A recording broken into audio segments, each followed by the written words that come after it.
Kami bangkit dari abu, dari salah dan celah, bangkit lagi dari abu, dipulihkan oleh-Mu.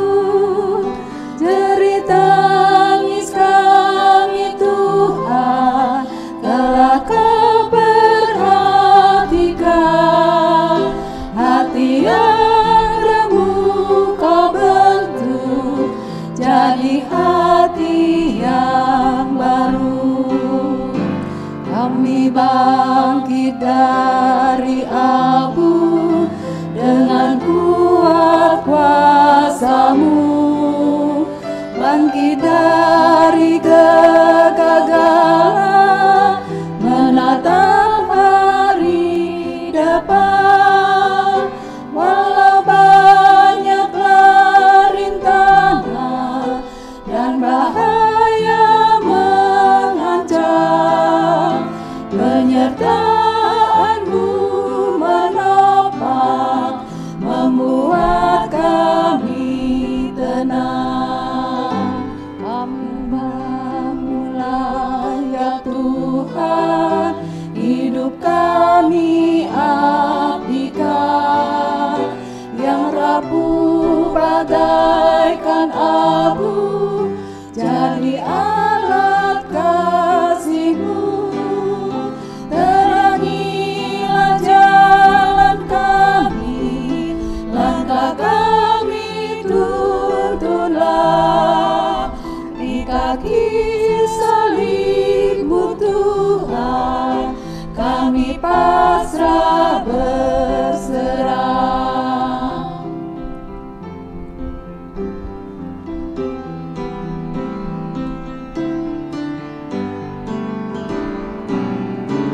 Terpujilah Allah Bapa, pemberi kehidupan. Terpujilah Yesus Kristus yang korbankan nyawanya, yang dengan Roh-Nya yang kudus memulihkan semesta. Bumi yang gelap berdebu jadi ciptaan baru.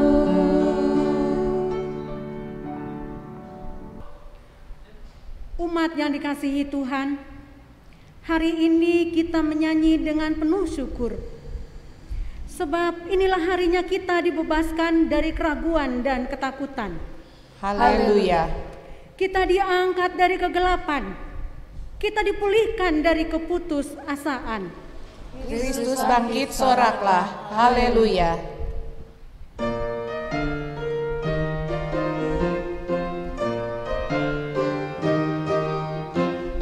Kristus bangkit, soraklah. Haleluya. Bumi surga bergema. Haleluya. Berbalaskan bersyukur.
Pertolongan kita adalah di dalam nama Tuhan yang menjadikan langit dan bumi.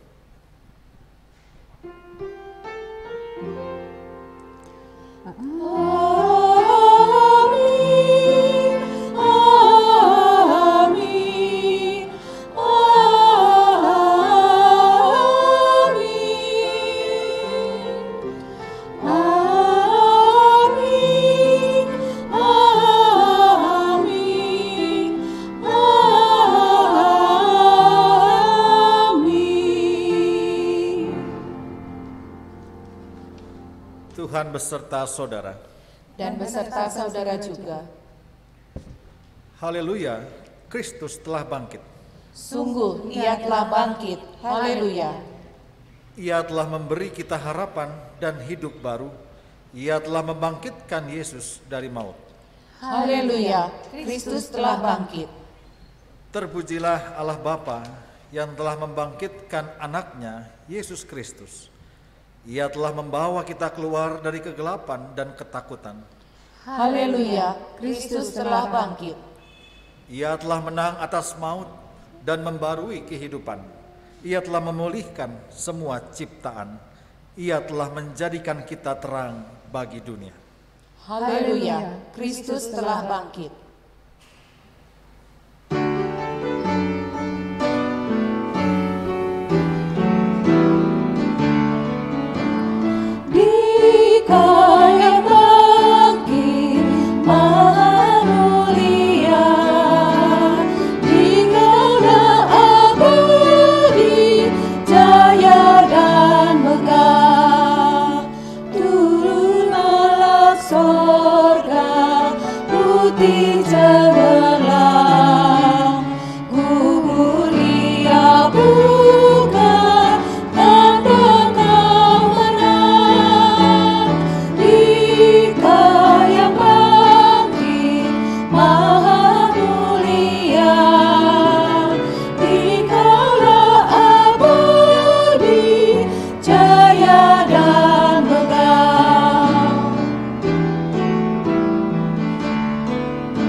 Mari saudara kita bersama-sama menyiapkan hati dan pikiran kita untuk merenungkan firman Tuhan. Mari kita berdoa.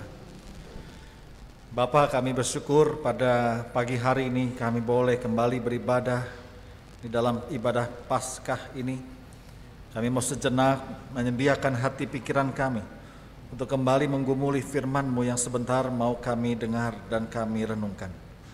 Tuhan, buka hati dan pikiran kami, biar kebenaran firman-Mu ini boleh memberikan kami kekuatan, kemampuan untuk kami bisa menghayati peristiwa Paskah dan apa makna Paskah itu di dalam kehidupan kami yang kami jalani hari demi hari, terutama di tengah-tengah pandemi yang belum usai ini. Tuhan sendiri yang membuka hati pikiran kami, kiranya Roh Kudus Tuhan yang memampukan kami, sehingga kami boleh sungguh menjadi pelaku-pelaku firman-Mu yang hidup. Bersabdalah pada kami Bapa, kami siap untuk mendengarkannya. Kami berdoa hanya di dalam nama Tuhan Yesus Kristus. Amin. Mari kita berdiri. Bacaan Injil pada hari ini diambil di dalam Injil Yohanes 20 ayat 1 sampai dengan 18. Yohanes 20 ayat 1 sampai dengan 18.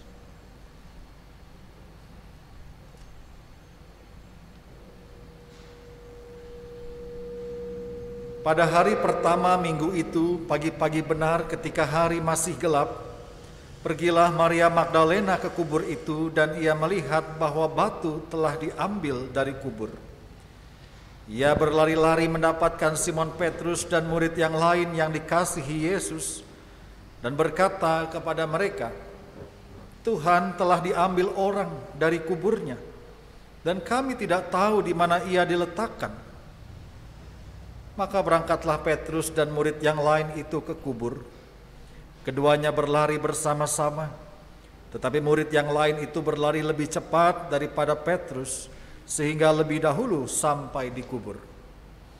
Ia menjenguk ke dalam dan melihat kain kapan terletak di tanah, akan tetapi ia tidak masuk ke dalam. Maka datanglah Simon Petrus juga menyusul dia dan masuk ke dalam kubur itu.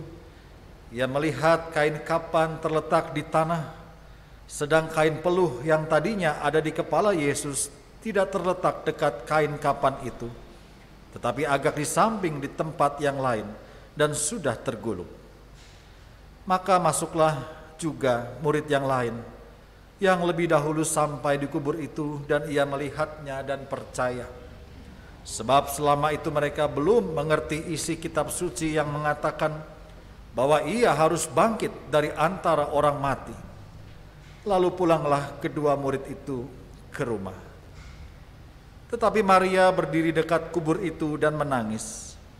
Sambil menangis ia menjenguk ke dalam kubur itu, dan tampaklah olehnya dua orang malaikat berpakaian putih, yang seorang duduk di sebelah kepala dan yang lain di sebelah kaki di tempat mayat Yesus terbaring.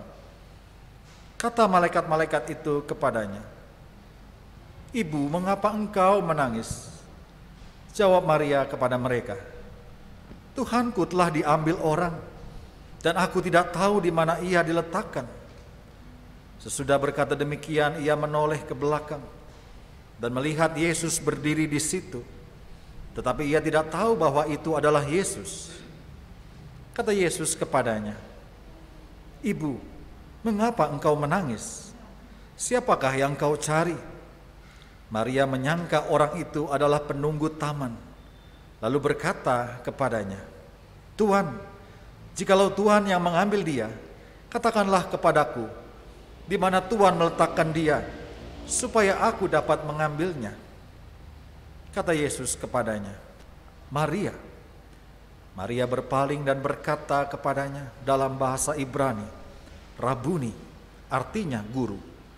Kata Yesus kepadanya, "Janganlah engkau memegang aku, sebab aku belum pergi kepada Bapa. Tetapi pergilah kepada saudara-saudaraku dan katakanlah kepada mereka, bahwa sekarang aku akan pergi kepada Bapakku dan Bapamu, kepada Allahku dan Allahmu." Maria Magdalena pergi dan berkata kepada murid-murid, "Aku telah melihat Tuhan," dan juga bahwa Dia yang mengatakan hal-hal itu kepadanya. Demikianlah Injil Tuhan Yesus Kristus. Berbahagialah mereka yang mendengarkan firman Allah dan mereka yang memeliharanya. Haleluya. Haleluya.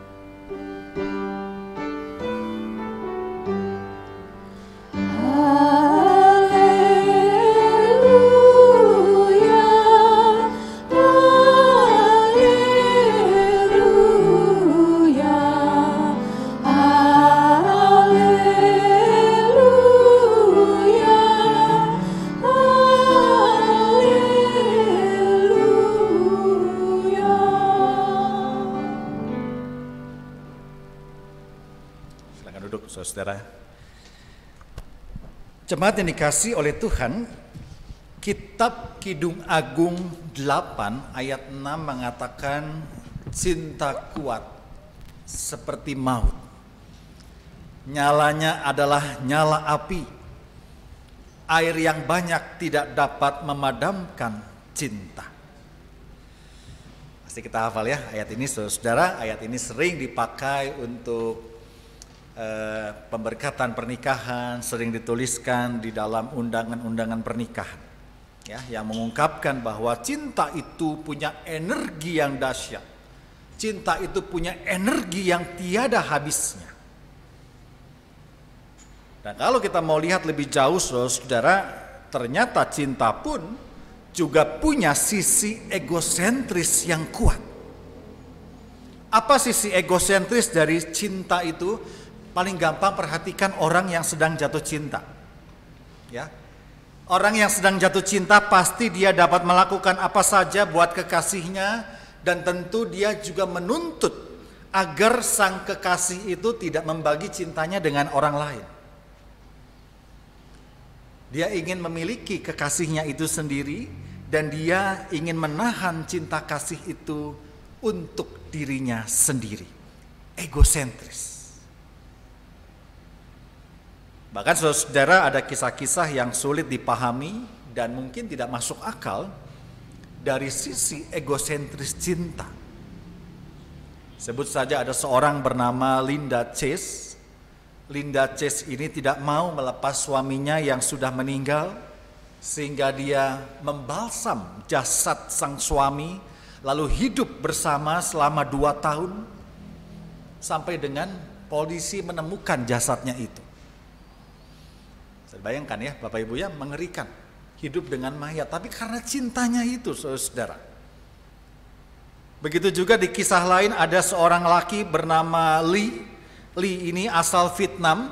Dia begitu mencintai istrinya sehingga setelah istrinya meninggal dan dimakamkan, dia menggali kembali kubur itu dan membawa mayat sang istri ke rumahnya. Supaya mayatnya itu bertahan lama, Lee melapisi mayat itu dengan lilin, memberikan plester dan plastik, menata rambutnya, mendandaninya. Mengerikan ya saudara ya, tapi inilah sisi egosentris cinta. Dia tidak rela melepas sang istri yang sudah meninggal dan melakukan tindakan-tindakan yang sulit dipahami, saudara-saudara. Nah, di dalam konteks cinta yang egosentris ini, kita pun bisa melihat apa yang terjadi dengan Maria Magdalena ketika berjumpa dengan Yesus yang bangkit.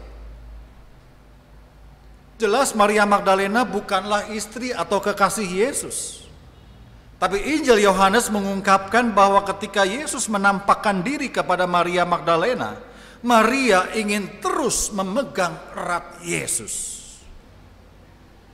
Seolah-olah Maria tidak rela kalau Yesus meninggalkan dia lagi. Loh, ini sudah bangkit, maka aku pegangi. Itu sebabnya tidak sedikit kemudian ada orang yang menyangka jangan-jangan ada apa-apanya antara Maria Magdalena dengan Yesus. Kok sampai segitunya, saudara-saudara? Nah, kita nggak usah memperkirakan yang tidak-tidak, Bapak Ibu dan saudara-saudara, karena sebenarnya bisa dimengerti. Kenapa Maria Magdalena bersikap sedemikian mengasihi Yesus? Maria Magdalena adalah orang yang atau perempuan yang sudah dibebaskan dari kuasa 7 roh jahat yang pernah merasukinya. Sejak itu Maria Magdalena menjadi seorang murid yang setia. Dia bersama wanita-wanita yang lain yang mensupport dana dalam pelayanan Yesus dan juga berjalan bersama 12 murid yang lain. Dia selalu ikut serta dalam rombongan itu dari kota ke kota, dan pada saat disalib pun Maria turut hadir menyaksikan dengan mata kepala sendiri bagaimana Yesus menderita sampai mati. Bahkan sekalipun Yesus sudah dikuburkan, kerinduannya untuk terus berjumpa dengan Yesus ada di dalam hatinya, dalam pikirannya. Sekalipun dia tidak bisa melihat jasadnya, paling tidak dia bisa melihat kubur batu itu dari luar. Seperti apa kuburnya, di mana kuburnya, dan dia ingin melihat. Tapi peristiwa ajaib terjadi. Dia melihat kubur batu telah terbuka dan kosong. 2 malaikat yang berpakaian putih menemui dia. Dan bahkan ketika Yesus menampakkan diri, Maria tidak sadar bahwa itu adalah Yesus. Dia menyangka Yesus adalah penunggu taman. Tapi ketika Yesus menyapa Maria, barulah dia mengenal betul suara ini tidak lain adalah suara gurunya, Rabuni, dia bilang. Dan inilah saudara-saudara momen yang begitu membahagiakan Maria Magdalena. Yang tadinya sudah tidak punya harapan bahwa gurunya mati. Gurunya ini sudah binasa dan dia tidak bisa berjumpa dengannya lagi. Tapi kini disapa dengan suara yang begitu khas di telinganya. Dan dia yakin inilah gurunya yang dia kasihi. Karena itu dikatakan saudara-saudara, Maria ingin terus memegangi Yesus. Dia tidak rela kalau Yesus pergi meninggalkannya lagi. Tetapi apa yang dipikirkan dan dirasakan Maria Magdalena ternyata tidak sejalan dengan apa yang dipikirkan Yesus. Yesus berkata apa kepada Maria? Di ayat 17 dikatakan, "Janganlah engkau memegang aku, sebab aku belum pergi kepada Bapa, tetapi pergilah kepada saudara-saudaraku. Dan katakanlah kepada mereka bahwa sekarang aku akan pergi kepada Bapakku dan Bapamu, kepada Allahku dan Allahmu. Janganlah engkau memegang aku," kata Yesus. Yesus melarang Maria Magdalena memegangnya. Bukan karena Yesus tidak mau dikasihi Maria Magdalena. Ya. Tapi di sini saudara ada sebuah makna yang ingin disampaikan dari kata-kata Yesus ini. Sebuah makna yang dalam dan indah. Bukan hanya bagi Maria Magdalena, tapi juga bagi kita, pembaca kitab Injil Yohanes ini. Bagi Anda dan saya. Seorang teolog ahli Perjanjian Baru, William Barclay, dia menjelaskan di sini kata Yunani memegang aku, me opto, ya. Ini merupakan terjemahan yang sedikit keliru dari teks mula-mula yang ditulis dalam bahasa Arab. Ya, inilah sulitnya membaca kitab suci, saudara. Yesus berdialog dengan bahasa Arab, diterjemahkan ke dalam bahasa Yunani, dan sekarang kita membacanya dalam bahasa Indonesia.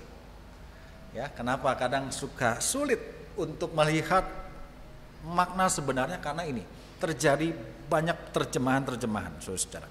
Ya, nah, menurut William Barclay ini terjemahannya sedikit keliru.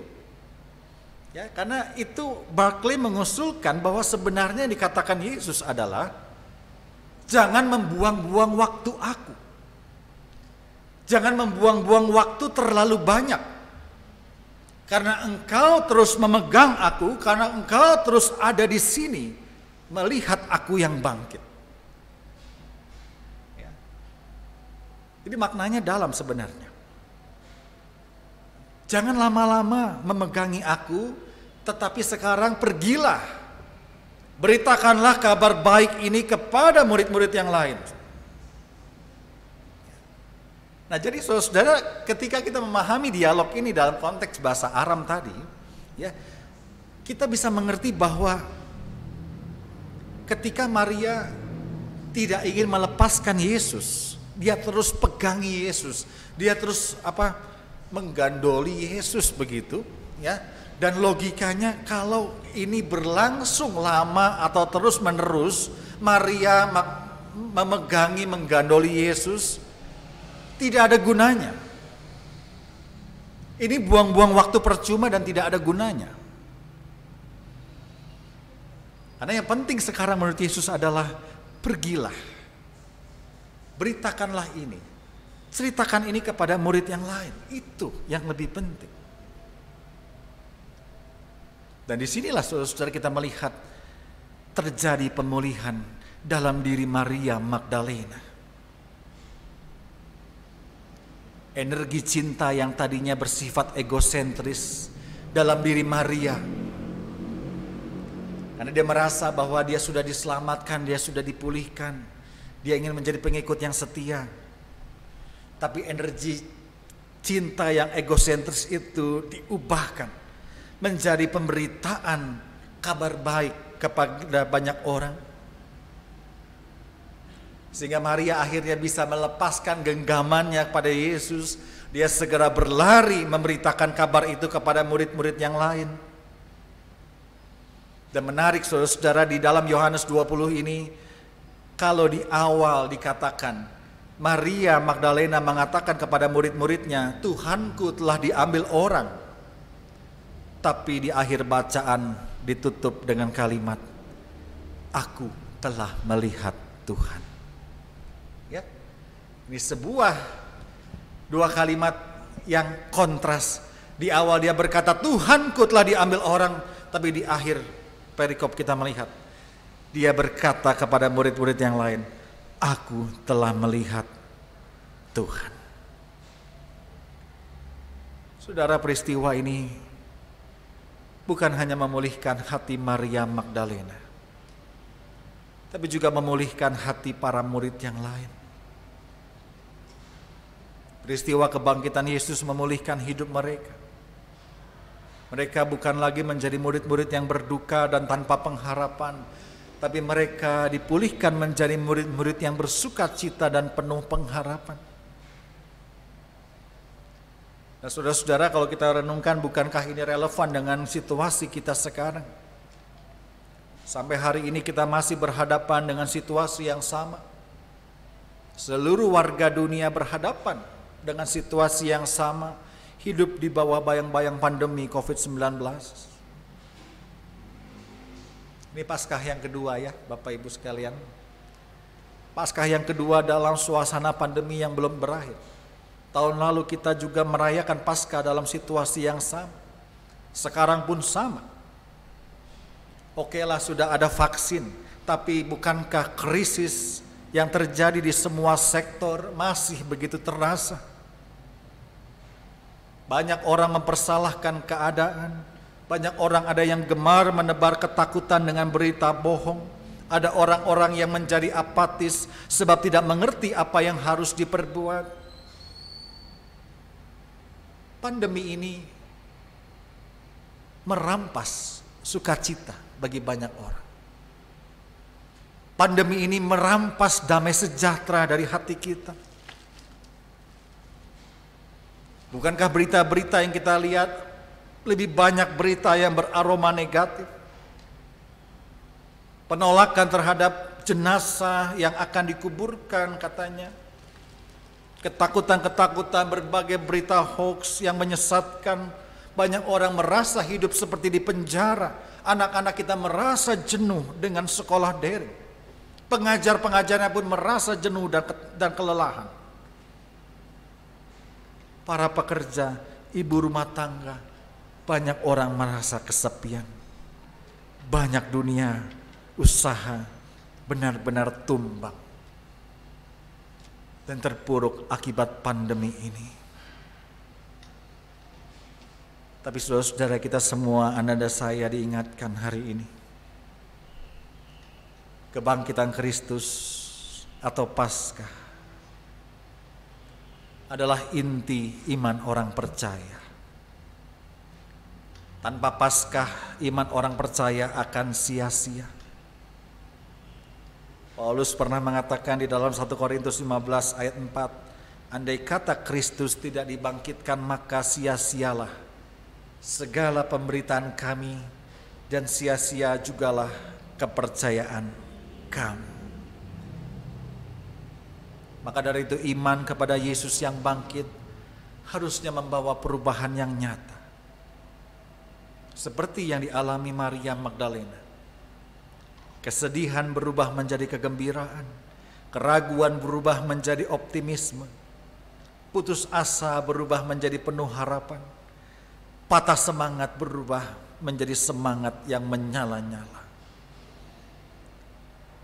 Inilah yang harusnya terjadi di dalam hidup kita, karena Tuhan kita bukanlah Tuhan yang mati dan kalah, tetapi Tuhan yang bangkit dan sudah menang. Itu sebabnya kenapa kita memakai lambang salib yang kosong, saudara-saudara. Tidak ada lagi Yesus di kayu salib. Kenapa? Karena Yesus sudah tidak ada lagi di sana. Yesus yang kita imani dan percaya memang Yesus yang tersalib, tetapi juga Yesus yang sudah bangkit. Yesus yang menang, Yesus yang hidup, Yesus yang lebih besar dari apapun yang sedang kita hadapi.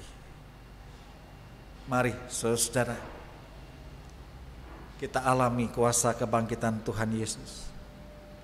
Bukan saja di hari Paskah ini, tetapi ketika kita menapaki hari-hari ke depan.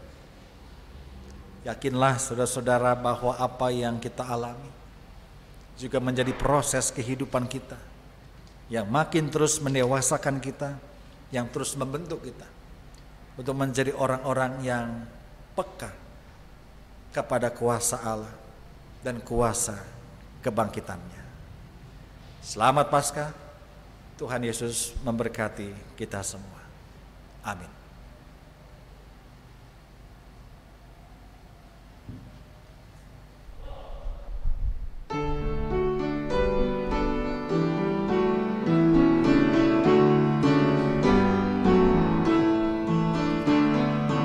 Yesus, kau kehidupanku, kau menumpas mautku, pada salib kau lipaku, sampai mati gantiku, agar aku mendapati hidup baru yang abadi.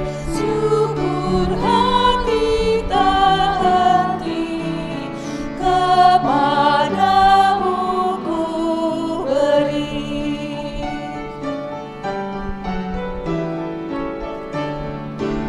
Yesus, kau telah memikul fitnah siksa terbesar, kau ditambat dan dipukul, walau hidupmu benar, agar aku tak binasa, selamat dari rantai dosa.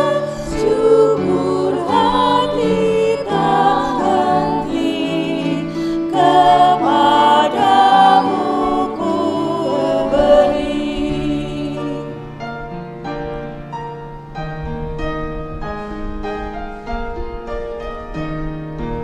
Terima kasih Juru Selamat atas pengorbananmu, atas sakitmu yang sangat, atas pahit matimu, atas luka, atas bilur, atas salib yang kau pikul.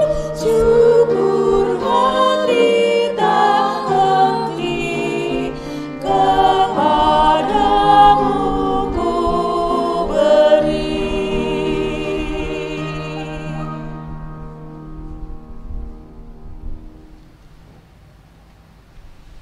Marilah kita bersama dengan umat Allah di masa lalu, masa kini dan masa depan, mengingat janji baptisan kita dengan mengikrarkan pengakuan iman rasuli. Aku percaya kepada Allah, Bapa yang Maha Kuasa, Khalik langit dan bumi, dan kepada Yesus Kristus, Anak-Nya tunggal Tuhan kita, yang dikandung dari Roh Kudus, lahir dari anak darah Maria, yang menderita sengsara di bawah pemerintahan Pontius Pilatus, disalibkan, mati dan dikuburkan, turun ke dalam kerajaan maut. Pada hari yang ketiga, bangkit pula dari antara orang mati, naik ke surga, duduk di sebelah kanan Allah, Bapa yang Maha Kuasa. Dan dari sana ia akan datang untuk menghakimi orang yang hidup dan yang mati. Aku percaya kepada Roh Kudus, gereja yang kudus dan am, persekutuan orang kudus, pengampunan dosa, kebangkitan orang mati, dan hidup yang kekal. Amin.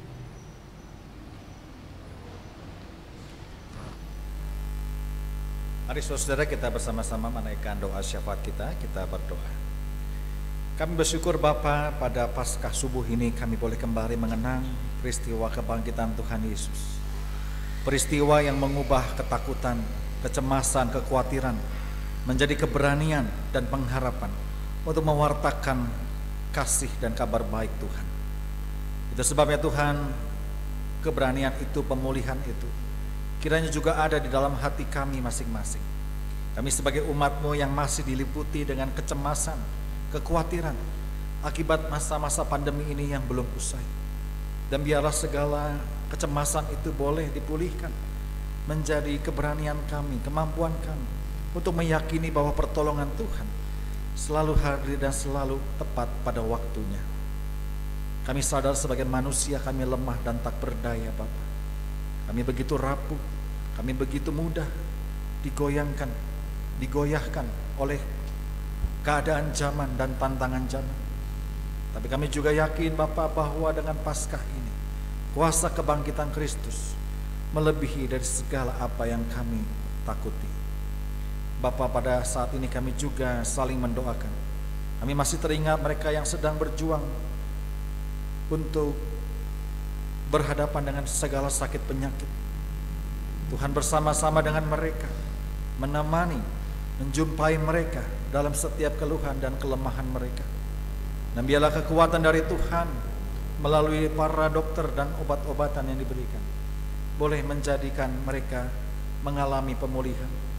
Bahkan mereka boleh tetap ada dalam keadaan yang sukacita di dalam segala hal yang mereka sedang nantikan. Kami juga terus berdoa untuk situasi pandemi ini ya Tuhan. Biarlah program vaksinasi itu juga boleh berdampak dengan baik. Biarlah pemerintah negara kami boleh terus mengupayakan upaya-upaya dalam pemulihan ekonomi, dalam mengatasi krisis-krisis di negara ini, yang semua boleh berdampak baik dalam kehidupan bangsa dan negara kami. Kami juga terus berdoa Bapa bagi kehidupan umat-Mu di GKI Pasir Koja ini. Biar setiap jemaat dan simpatisan juga boleh terus ada di dalam naungan kasih Tuhan. Biarlah kami boleh terus hidup dalam taat dan setia kepada Tuhan. Di tengah-tengah tantangan zaman ini, kami boleh terus bertumbuh dalam kehidupan iman dan pengharapan kami. Terima kasih Bapa. Inilah seru doa kami yang hanya kami panjatkan di dalam nama Tuhan Yesus Kristus. Amin.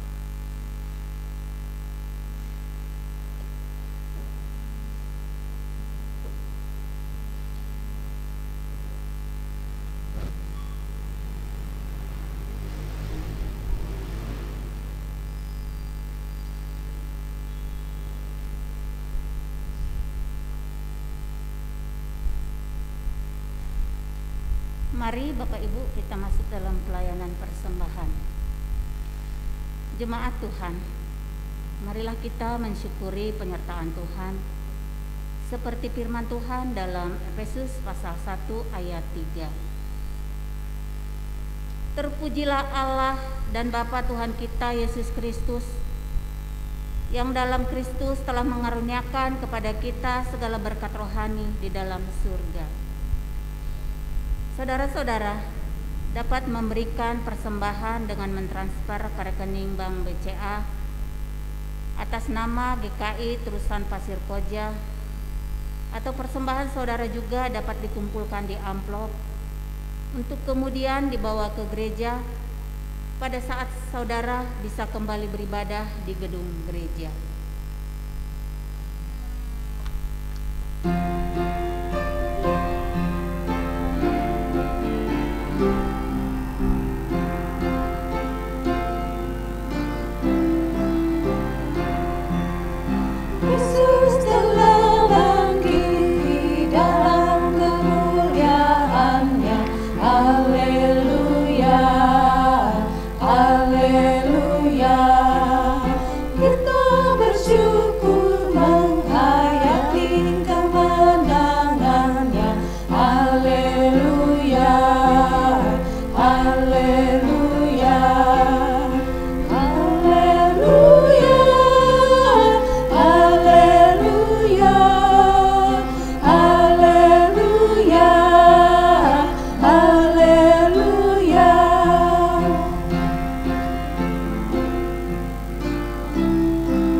Allah Bapa yang bertahta dalam kerajaan surga,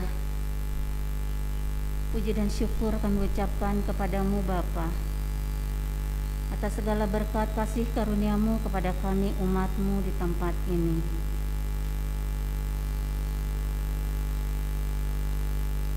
Kami bersyukur karena kami ada sebagaimana kami ada saat ini.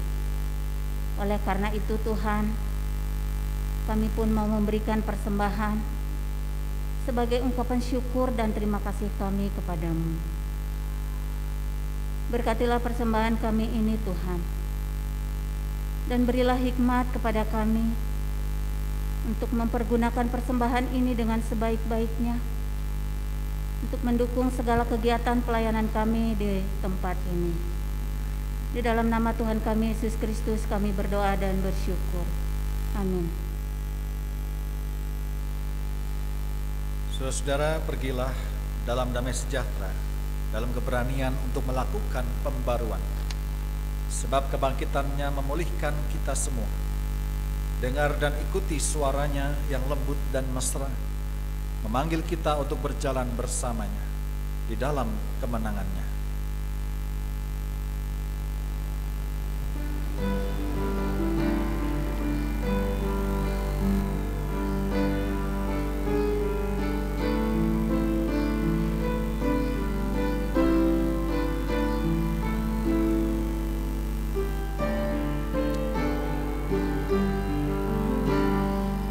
Tunjukkan yang kupilih, Yesus ku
Arahkanlah hatimu kepada Tuhan. Kami mengarahkan hati kami kepada Tuhan. Jadilah saksi Kristus. Syukur kepada Allah, Terpujilah Tuhan, kini dan selamanya. dan terimalah berkat dari Tuhan. Cinta Allah Bapa senantiasa melingkupimu, keselamatan Kristus senantiasa memulihkanmu, pertolongan dari Roh Kudus senantiasa menuntunmu, dan Allah di dalam persekutuan kasih-Nya memberkatimu untuk berperan serta menghadirkan kehidupan penuh kasih di dunia, kini dan selama-lamanya.